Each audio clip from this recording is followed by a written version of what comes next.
قالوا المفلس فينا من لا درهم له ولا متاع فقال إن المفلس من أمتي من يأتي يوم القيامة بصلاة وصيام وزكاة ويأتي قد شتم هذا وأكل مال هذا وسفك دم هذا وضرب هذا فيعطى هذا من حسناته وهذا من حسناته فإن فنيت حسناته قبل أن يقضى ما عليه أخذ من خطاياهم فطرحت عليه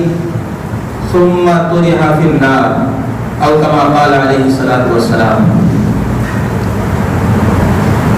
محترم بزرگوں اور دوستوں، دنیا کے اندر جتنے بھی انسان بھیجے گئے وہ تمام کے تمام انسانوں کا تعلق دوسرے انسانوں کے ساتھ کسی نہ کسی شکل اور کسی نہ کسی صورت میں باقی ہے.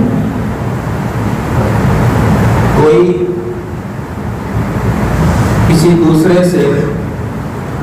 رشتے کا تعلق ہے، کسی کا دوسرے سے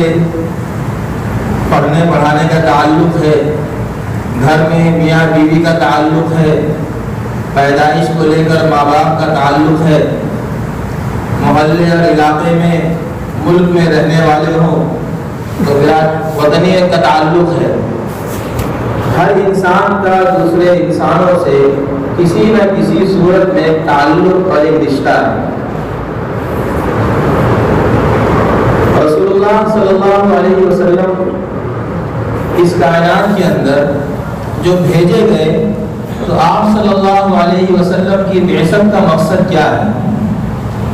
آپ صلی اللہ علیہ وسلم کے بعثت کے مقاصد میں سے ایک سب سے اہم مقصد یہ ہے کہ انسان جو ہر ایک انسان دوسرے سے لا تعلق اور بے تعلق ہے یا تعلق برائے نام ہے، ان تمام تعلق کی حقیقت، ان رشتوں کی حقیقت انہیں سمجھایا جائے، انہیں بتایا جائے کہ آپ کا رشتہ دوسرے انسان سے کیا ہے. اس تعلق کی وضاحت رسول اللہ صلی اللہ علیہ وسلم کے ذریعے اس کائنات میں اللہ رب العزت نے بیان فرمائی. جتنے بھی احکامات رسول اللہ صلی اللہ علیہ وسلم کے ذریعے سے ہم تک پہنچے ہیں، آپ جب ان احکامات پر غور کریں گے تو ان تمام احکامات میں سے دو قسم کے احکام ایسے ہیں جس میں سے ایک کو حقوق اللہ کہا جاتا ہے اور دوسرے کو حقوق العباد کہا جاتا ہے. اگر آپ اسلامی تمام کے تمام احکامات کو تقسیم کریں تو عبادات ایک حصے میں مانی جائے گی اور اس کے علاوہ 3 حصوں میں معاملات مانے جائیں گے. یعنی اگر آپ تمام کے تمام اسلامی احکامات کو 4 حصوں میں بانٹ دیں تو عبادات کا تعلق ایک حصے سے ہوگا اور معاملات کا تعلق 3 حصے سے ہوگا. یعنی کہنا یہ مقصود ہے کہ عبادات کے ساتھ ساتھ معاملات ایک بڑی اہمیت اور بڑی منزلت رکھتے ہیں، لیکن ہمارا حال یہ ہے کہ ہم عبادات کی ادائیگی میں کوشش کرتے ہیں، پابندی کرتے ہیں. عبادات کی ادائیگی میں ہم دل کے ساتھ، اطمینان کے ساتھ وقت نکال کر پریشانی کے حالات میں، خوشیوں کے حالات میں ہم عبادتوں کی ادائیگی میں تو لگتے ہیں، لیکن عبادتوں کے علاوہ جو معاملات ہیں اور ان معاملات کی ادائیگی میں ہم ذرہ برابر بھی کوئی دلچسپی نہیں لیتے. جو روایت آپ کے سامنے خطبے میں پڑھی گئی یہ مسلم شریف کی روایت ہے. حضرت ابو ہریرہ رضی اللہ تعالیٰ عنہ اس روایت کے راوی ہیں. ارشاد فرماتے ہیں کہ رسول اللہ صلی اللہ علیہ وسلم نے ارشاد فرمایا، صحابہ کا مجمع ہے کہ آپ یہ بتائیے کہ مفلس کون ہے، کون ایسا شخص ہے جسے مفلس کہا جائے. صحابہ نے اپنے درمیان جو باتیں واضح تھی یا اپنے ذہنوں کے اعتبار سے صحابہ نے یہ جواب دیا کہ اللہ کے حبیب، مفلس اس شخص کو کہا جاتا ہے جس کے پاس نہ تو درہم ہو، جس کے پاس نہ دینار ہو، جس کے پاس مال اور دولت نہ ہو، ایسے شخص کو مفلس کہا جاتا ہے۔ اور تقریباً ہمارا بھی مزاج یہ ہے کہ اگر ہم سے کوئی شخص یہ پوچھے کہ بھائی مفلس کسے کہتے ہیں، تو ہماری زبان سے یہ بات نکلے گی کہ مفلس کے معنی ایسا شخص کہ جس کا دیوالیہ نکل گیا ہو، اس کے پاس کچھ نہ ہو۔ صحابہ رضوان اللہ تعالی علیہم اجمعین نے رسول اللہ صلی اللہ علیہ وسلم کے جواب میں یہ جواب فرمایا، کہ سوال یہ جواب فرمایا۔ غور کرنے کی بات ہے کہ رسول اللہ صلی اللہ علیہ وسلم کی زبان سے اس بات کے بعد جو جملہ نکلا، آپ اس جملے پر غور کریں کہ آپ صلی اللہ علیہ وسلم معلم انسانیت بنا کر اس دنیا میں بھیجے گئے اور آپ تعلیم دے رہے ہیں۔ وہ تعلیم ایسی تعلیم ہے کہ جسے قیامت تک آپ کو ماننا اور اس پر چلنا اور عمل کرنا ہے، یہاں تک کہ قیامت کے بعد بھی جب میدان حشر قائم ہوگا تو ان تمام تعلیم پر، ان تمام احکامات پر اگر آپ نے عمل کیا ہوگا تو آپ کو اس کا نفع آپ کے سامنے آئے گا، اور اگر کہیں آپ نے ان تعلیمات کو چھوڑ دیا تو آپ کو نقصان اٹھانا ہوگا، اور تمام کی تمام تعلیم کو پسے پشت ڈالنے کی وجہ سے آپ کے حساب و کتاب میں دشواری آ جائے گی۔ میدان حشر لگا ہوگا، آپ صلی اللہ علیہ وسلم نے ارشاد فرمایا کہ المفلس من امتی من یأتی یوم القیامت بصلاۃ وصیام وزکاۃ، کہ لوگوں سنو، مفلس اس آدمی کو کہیں گے جو قیامت کے دن عبادتوں کا ایک بڑا ذخیرہ لے کر آئے گا، اس کے پاس عبادتوں کا ایک بڑا ذخیرہ ہوگا، نماز لا تعداد میں اس کے پاس نمازیں ہوں گی، روزے اس کے پاس بڑی تعداد میں موجود ہوں گے، زکوٰۃ کی ادائیگی اس نے اپنے وقت میں کی ہوگی، حج جیسے فریضے کی ادائیگی بھی اس نے کی ہوگی، وہ تمام کا تمام عبادتوں کا ذخیرہ لے کر اللہ رب العزت کے دربار میں میدان حشر میں موجود ہوگا۔ اب آپ سوچئے،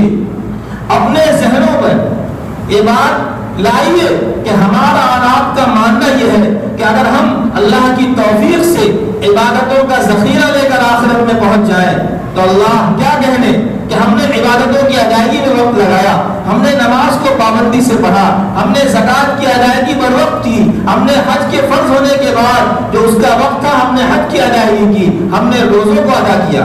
اگر ہم اللہ کی توفیق سے عبادتوں کا ذخیرہ لے کر پہنچے تو ہمارا اور آپ کا ذہن یہی کہتا ہے کہ یقیناً وہ انتہائی خوش نصیب انسان ہوگا، اور یہ بات بالکل درست ہے کہ وہ خوش نصیب انسان ہے کہ جو عبادتوں کا ذخیرہ لے کر اللہ رب العزت کے دربار میں پہنچے گا۔ آپ صلی اللہ علیہ وسلم نے ارشاد فرمایا کہ آپ عبادتوں کا ذخیرہ لے کر تو پہنچے، نماز کی اندر زکوٰۃ، روزہ، حج، یہ تمام کے تمام احکام جنہیں حقوق اللہ کے نام سے جانتے ہیں، ان عبادتوں کی ادائیگی اللہ رب العزت کے حق کے طور پر ہم پر لازم ہوئی، تو ہم نے اللہ رب العزت کے حقوق کی ادائیگی تو کر لی، لیکن دوسرا ایک حق جو ہمارے ذمہ ہے، جسے حقوق العباد کے نام سے ہم جانتے ہیں کہ ماں ہے تو اس کا ہم پر ایک حق ہے، والد ہیں ان کا ہم پر ایک حق ہے، اگر ہماری کوئی بہن ہے اس کا ہم پر ایک حق ہے، کوئی پڑوسی ہے اس کا ہم پر حق ہے، اگر کوئی مسافر ہے، یتیم ہے، مسکین ہے، بے سہارا ہے، یہ تمام کے تمام وہ لوگ ہیں جن کا ہم پر حق ہے، اور اگر ہم نے ان کے حقوق کی ادائیگی نہیں کی، حقوق العباد میں ہم پیچھے رہ گئے، والدہ کا جو حق ہے آپ اس حق کی ادائیگی پر قادر تھے اور آپ نے اس حق کو ادا نہ کیا، ایک پڑوسی کا آپ پر حق ہے، آپ اس حق کی ادائیگی پر قادر تھے اور آپ نے اس پڑوسی کے حق کو ادا نہ کیا، آپ نے یتیم اور بے سہاراؤں کے حق کی ادائیگی پر قادر تھے اور آپ نے یتیم اور بے سہاراؤں کے حقوق کو ادا نہ کیا، آپ نے کسی کو گالی دے دی، آپ نے کسی کا مال کھا لیا، آپ نے کسی کا قتل کر دیا ناحق، یا آپ نے کسی کو بلا وجہ مار دیا، تو رسول اللہ صلی اللہ علیہ وسلم کا ارشاد گرامی ہے کہ ایک شخص قیامت کی عبادتوں کا ذخیرہ لے کر پہنچے گا، لیکن پہنچنے کے بعد اس کی زندگی کا حال یہ ہوگا کہ انہ یاتی یوم القیامت کہ المفلس ان المفلس من امتی من یاتی یوم القیامت بصلاۃ وصیام وزکاۃ، کہ وہ عبادتوں کا ذخیرہ لے کر کے پہنچے گا. وَيَأْتِي قَدْ شَتَمَ هَذَا کہ اس نے کبھی کبھار کسی کو گالی دی ہوگی. وَأَكَلَ مَالَ هَذَا ناحق کسی کا مال دبایا ہوگا. وَضَرَبَ هَذَا کبھی کسی کو مارا ہوگا. وَسَفَكَ دَمَ هَذَا اور کسی کا خون بہایا ہوگا. اب یہ تمام کی تمام حقوق آپ کے ذمہ لازم ہو گئی. دنیا کے اندر آپ نے ان حقوق کی ادائیگی نہیں کی. آپ نے کسی کو گالی دی, آپ پر لازم تھا کہ جس کو آپ نے گالی دی ہے اس سے معافی تلافی کر لیتے. آپ نے کسی کی زمین دبائی تو آپ پر لازم تھا کہ آپ اس کی زمین اس کے حوالے کرتے. آپ نے کسی کو قتل کیا تو لازم تھا کہ آپ مقتول کے رشتہ داروں کے ساتھ یا ان کی معافی تلافی کے بعد اپنے حقوق کی ادائیگی کرتے. آپ ان تمام کے تمام چیزوں سے ناکام رہ گئے. قیامت کے دن آپ ذخیرہ لے کر پہنچے ہیں. رسول اللہ صلی اللہ علیہ وسلم نے ارشاد فرمایا فَيُعْطَى هَذَا مِنْ حَسَنَاتِهِ وَهَذَا مِنْ حَسَنَاتِهِ کہ سنو عبادتوں کا ذخیرہ تو لے کر پہنچو گے, لیکن صاحب حق اللہ کے دربار میں یہ مطالبہ کرے گا کہ اللہ رب العزت اس شخص نے مجھے گالی دی تھی, اس شخص نے میرا مال دبایا تھا. اس زمانے کا یا اس دربار کا, اس دربار کی جو کرنسی ہے وہ نیکیاں ہوں گی. اللہ رب العزت اس کی عبادتوں کے ذخیرے سے جو ہے عبادتیں نکالیں گے اور نکال کر صاحب حق کے حوالے کریں گے. ایک شخص آتا ہے, اس کا یہ کہنا ہے کہ میرا مال دبایا ہے, لہذا اس کا مال دبانے کی بنیاد پر نیکیوں کا کچھ حصہ اس کے حوالے کر دیا جائے گا. دوسرا آتا ہے, اس کا یہ کہنا ہے کہ میری زمین دبائی تھی, لہذا نیکیوں کا کچھ حصہ اس کے بھی حوالے کر دیا جائے گا. ایسے ہی حقوق کے مطابق پہنچتے جائیں گے اور اس کی عبادتوں کا ذخیرہ ختم ہو جائے گا. فَإِنْ فَنِيَتْ حَسَنَاتُهُ اس کی نیکیاں ختم ہو گئی, عبادتوں کا ذخیرہ تو لے کر پہنچا, لیکن دنیا کے اندر بہت سارے لوگوں کے حقوق اس پر لازم تھے, ان حقوق کی وہ ادائیگی نہیں کر سکا. اب نیکیاں ختم ہو گئی, صاحب حق کی فہرست موجود ہے, لوگ صفوں میں کھڑے ہیں کہ ہمارا حق باقی ہے. اب اللہ رب العزت کی طرف سے فیصلہ ہوگا اخذ من خطاياهم کہ سنو جن لوگوں کے حقوق اس شخص پر لازم ہے اس کی نیکیاں تو ختم ہو گئی, اب ایسا کرو صاحب حق کے گناہ اس پر لاد دو. سوچنے کا مقام ہے کہ آپ اللہ کے دربار میں نیکیاں لے کر پہنچ رہے ہیں, لیکن آپ نے حقوق العباد کی ادائیگی نہیں کی. اس حقوق العباد کی ادائیگی نہ کرنے کی وجہ سے نیکیاں ختم ہو گئی اور صاحب حق کے گناہ آپ کے ذمہ لادے جا رہے ہیں. اخذ من خطاياهم فطرحت عليه اور اس سے ان کے گناہوں کو لیا جائے گا اور اس ذخیرہ لے کر پہنچنے والے کے اوپر اس کے گناہوں کو لادا جائے گا. ثم طرح في النار اور پھر ایسے شخص کو جہنم میں داخل کر دیا جائے گا. یہ ہے حقوق العباد. قرآن اور حدیث مبارکہ کے اندر آپ کو حقوق العباد کی اہمیت کا اندازہ اس سے لگانا چاہیے کہ اگر اللہ رب العزت نے اپنی عبادت کے تعلق سے احکامات بیان فرمائے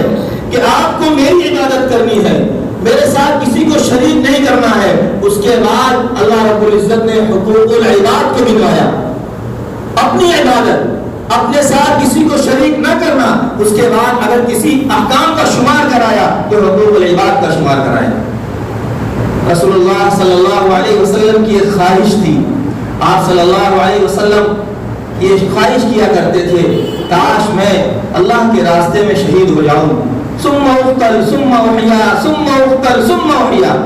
10 بار آپ نے یہ روایت سنی ہوگی کہ رسول اللہ صلی اللہ علیہ وسلم کا ارشاد گرامی رہا, آپ کی ایک تمنا ایک خواہش رہی کہ مجھے اللہ کے دربار میں اللہ کے راستے میں شہید کر دیا جائے, اس کے بعد مجھے دوبارہ زندہ کیا جائے, پھر مجھے شہید کر دیا جائے.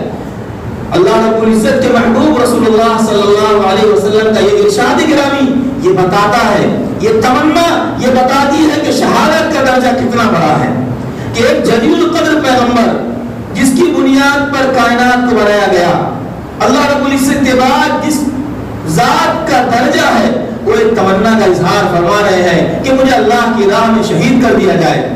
ایسے شخص کی تمنا, ایسے شخص کا کسی چیز کے لیے تمنا کرنا اس چیز کی اہمیت پر دال ہے کہ یقیناً شہادت ایک بہت بڑا درجہ ہوگا.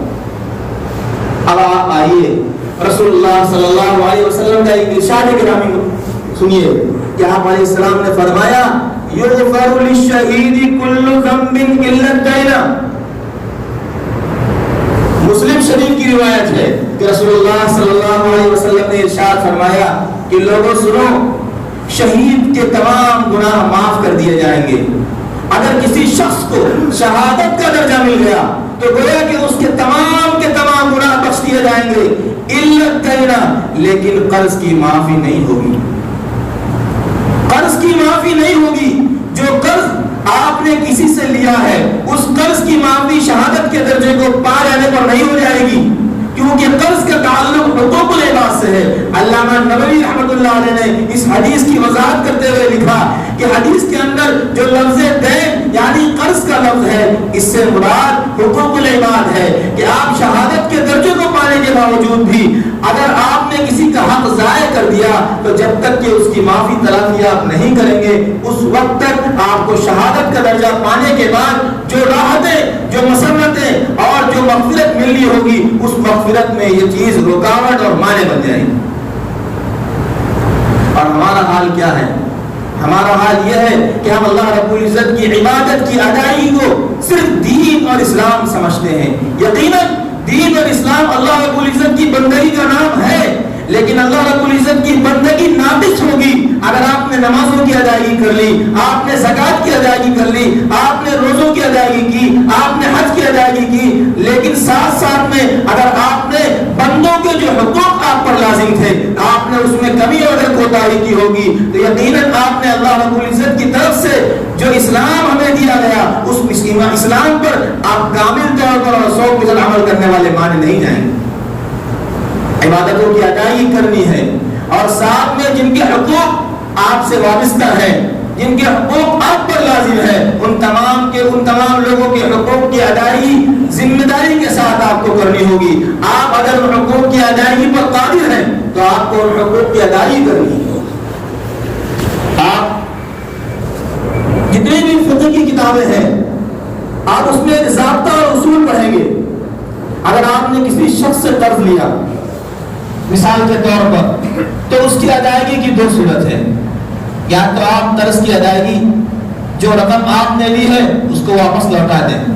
دوسری صورت سامنے والا قرض دینے والا آپ کو معاف کر دے. یہ دو صورت ہے. یعنی آپ نے اگر قرض ادا کر دیا تو ابھی آپ نے حقوق العباد کی ادائیگی کر دی، یا آپ نے معافی کرا لی تو گویا کہ آپ کے نامہ اعمال سے وہ حق ختم ہو گیا. اس لیے آپ سے درخواست ہے کہ اللہ رب العزت ہم سب لوگوں کو مذہب اسلام کو پر مکمل طور پر 100% چلنے کی اور اس پر عمل کرنے کی توفیق عطا فرمائے. وآخر دعوانا الحمد